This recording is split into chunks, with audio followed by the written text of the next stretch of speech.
ನಮಸ್ತೆ ಸ್ನೇಹಿತರೆ, ನಾನು ನಿಮ್ಮ ರೇಖಾ ಕನ್ನಡತಿ. ಇಂದು ಭಾರತದ ಇತಿಹಾಸದ ಪ್ರಶ್ನೋತ್ತರಗಳನ್ನು ನೋಡೋಣ. ಆರಂಭದಿಂದಲೂ ಭಾರತೀಯರು ಹೆಚ್ಚಾಗಿದ್ದ ಉದ್ಯಮ ಬಟ್ಟೆಗಿರಣಿ. ಭಾರತದ ಬ್ರಿಟಿಷರ ಅತಿದೊಡ್ಡ ಬಂಡವಾಳ ಹೂಡಿಕೆ ರೈಲ್ವೆ, ಬ್ಯಾಂಕು, ವಿಮೆ ಮತ್ತು ಹಡಗು. ಆಂತರಿಕ ವ್ಯಾಪಾರದ ಮೇಲಿನ ಬ್ರಿಟಿಷ್ ಏಕಸ್ವಾಮ್ಯದಿಂದ ಲಾಭವಾದದ್ದು ಕಂಪನಿಯ ನೌಕರರಿಗೆ. ಭಾರತೀಯ ಕೈಗಾರಿಕಾ ಅಥವಾ ಗ್ರಾಮೀಣ ಕುಶಲಕಲೆಗಳ ಅವನತಿಗೆ ಕಾರಣ ರೈಲ್ವೆ ನಿರ್ಮಾಣ. ಭೂ ಮಾಲೀಕತ್ವದ ವ್ಯಾಪಕ ಬೆಳವಣಿಗೆಗೆ ಮುಖ್ಯ ಅಂಶ ಪಾಳೆಗಾರಿಕೆ. ಯಾವ ಅಂಶದಿಂದಾಗಿ ಈ ಕನಿಷ್ಠ ಕಂದಾಯದ ಬೇಡಿಕೆ ಸಹ ಕೃಷಿಕರಿಗೆ ಹೊರೆಯಾಗುತ್ತದೆ? ವ್ಯವಸಾಯದ ಮೇಲೆ ಜನಸಂಖ್ಯೆ ಒತ್ತಡ. ರೈತವಾರಿ ಇತ್ಯರ್ಥ ಯಾರೊಂದಿಗೆ ಮಾಡಿಕೊಳ್ಳಲಾಯಿತು? ಕೃಷಿಕರು. ಕಾಯಂ ಜಮೀನ್ದಾರಿ ವ್ಯವಸ್ಥೆಯನ್ನು ಮಾಡಿಕೊಂಡಿದ್ದು ಜಮೀನ್ದಾರರು. ಅಂತಿಮವಾಗಿ ಇಂಗ್ಲಿಷ್ ಸಾರ್ವಭೌಮ ಸ್ಥಾಪಿಸಿದ ಕೀರ್ತಿ ಮಾರ್ಕ್ವಿಸ್ ಹೇಸ್ಟಿಂಗನಿಗೆ ಸಲ್ಲುತ್ತದೆ. ಪ್ರಥಮ ಬಾರಿಗೆ ಪ್ರತ್ಯೇಕ ನ್ಯಾಯಾಂಗದ ಮತ್ತು ಕಾರ್ಯಾಂಗಗಳನ್ನು ಬೇರ್ಪಡಿಸಿದವನು ಕಾರನ್ ವಾಲಿಸ್. ಪ್ರತಿಭೆಯ ಆಧಾರದ ಮೇಲೆ ಉದ್ಯೋಗ ನೀಡುವುದರಲ್ಲಿ ಈತನ ಆಳ್ವಿಕೆಯ ಕಾಲದಲ್ಲಿ ಪ್ರಾರಂಭಿಸಿದ್ದು ಕಾರನ್ ವಾಲಿಸ್.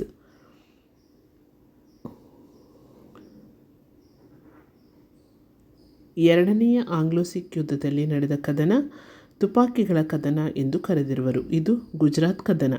ಬಂಗಾಳದಲ್ಲಿ ದ್ವಿಸರ್ಕಾರವನ್ನು ಅಂತ್ಯಗೊಳಿಸಿದವನು ಲಾರ್ಡ್ ವಾರ್ನರ್ ಹೇಸ್ಟಿಂಗ್. ಬಂಗಾಳದಲ್ಲಿ ದ್ವಿಸರ್ಕಾರವನ್ನು ಜಾರಿಗೆ ತಂದವನು ರಾಬರ್ಟ್ ಕ್ಲೈವ್. ಆಂಗ್ಲರಿಗಾಗಿ ಬಕ್ಸಾರ್ ಯುದ್ಧವನ್ನು ಗೆದ್ದವನು ವಾರನ್ ಹೇಸ್ಟಿಂಗ್. ಕಪ್ಪು ಕೋಣೆಯ ದುರಂತಕ್ಕೆ ಮುನ್ನ ಸಿರಾಜುದ್ದೌಲನಿಗೆ ಶರಣಾದ ಆಂಗ್ಲ ಜನರಲ್ ಹಾಲ್ವೆಲ್. ಬೆಂಗಾಲ್ ಸರ್ಕಾರದ ಮೊದಲ ಗವರ್ನರ್ ಜನರಲ್ ವಾರನ್ ಹೇಸ್ಟಿಂಗ್. ಭಾರತದಲ್ಲಿ ಬ್ರಿಟಿಷ್ ಸಾಮ್ರಾಜ್ಯದ ನಿಜವಾದ ಸ್ಥಾಪಕ ಕ್ಲೈವ್. ಈಸ್ಟ್ ಇಂಡಿಯಾ ಕಂಪನಿಯ ಸೂರತ್ತಲ್ಲಿ ಮೊದಲ ಫ್ಯಾಕ್ಟರಿ ನೆಲೆಗೊಂಡಿದ್ದು 1608. ಭಾರತದಲ್ಲಿ ಬ್ರಿಟಿಷ್ ಪ್ರಾಧಾನ್ಯವನ್ನು ಸ್ಥಿರಗೊಳಿಸಿದ ಯುದ್ಧ ಬಕ್ಸಾರ್ ಕದನ. ಲಾರ್ಡ್ ವೆಲ್ಲೆಸ್ಲಿಯ ಸಹಾಯಕ ಸೈನ್ಯ ಪದ್ಧತಿಯನ್ನು ಒಪ್ಪಿದ ಮೊದಲ ಭಾರತೀಯ ಆಡಳಿತಗಾರ ಹೈದರಾಬಾದಿನ ನಿಜಾಮ. 1775ರಲ್ಲಿ ಬಂಗಾಳದ ನವಾಬನನ್ನು ಒಂದು ಪ್ರೇತ ಹುಲ್ಲು ತುಂಬಿದ ಸತ್ತ ಮನುಷ್ಯ ಎಂದು ಕರೆದಿದ್ದು ಕಲ್ಕತ್ತಾ ಸರ್ವೋಚ್ಚ ನ್ಯಾಯಾಲಯದ ನ್ಯಾಯಾಧೀಶ.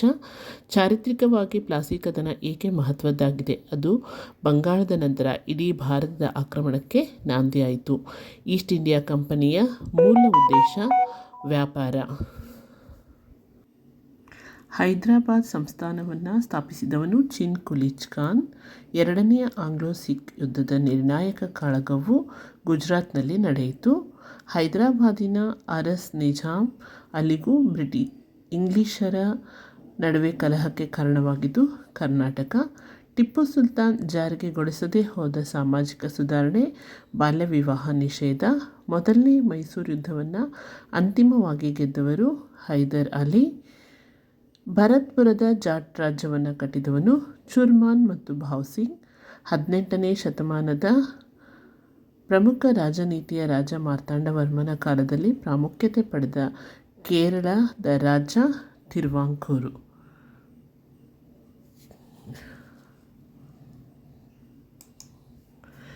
ಯಾರ ಕಾಲದಲ್ಲಿ ಮರಾಠರು ಉತ್ತರ ಭಾರತದ ಕಡೆ ಸಾಮ್ರಾಜ್ಯ ವಿಸ್ತರಣೆಯನ್ನು ಆರಂಭಿಸಿದ್ದು? ಬಾಜಿರಾಯ್.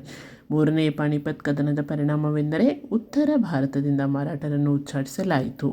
ಬೀಳುತ್ತಿರುವ ಮರದ ಬುಡವನ್ನು ಕತ್ತರಿಸೋಣ, ರೆಂಬೆ ಕೊಂಬೆಗಳು ತಾವಾಗಿಯೇ ಉರುಳುತ್ತವೆ. ಈ ಹೇಳಿಕೆಯನ್ನು ನೀಡಿದವನು 1ನೇ ಬಾಜಿರಾವ್. ಬ್ರಿಟಿಷರೊಂದಿಗೆ ಸಹಾಯಕ ಸೈನ್ಯ ಪದ್ಧತಿಯನ್ನು ಸ್ವೀಕರಿಸಿದ ಕೊನೆಯ ಮರಾಠ ಮುಖ್ಯಸ್ಥ ಹೋಳ್ಕರ್. ನಿಮ್ಮೆಲ್ಲರಿಗೂ ಈ ವಿಡಿಯೋ ಇಷ್ಟ ಆಗಿದೆ ಅಂದ್ಕೊಂಡಿದ್ದೀನಿ. ಹಾಗೆಯೇ ಫಸ್ಟ್ ಟೈಮ್ ನೋಡೋರು ಸಬ್ಸ್ಕ್ರೈಬ್ ಮಾಡಿ, ಲೈಕ್ ಮಾಡಿ, ಶೇರ್ ಮಾಡಿ. ಮತ್ತೊಂದು ವಿಡಿಯೋದೊಂದಿಗೆ ನಿಮಗೆ ಸಿಗ್ತೀನಿ. ಧನ್ಯವಾದಗಳು.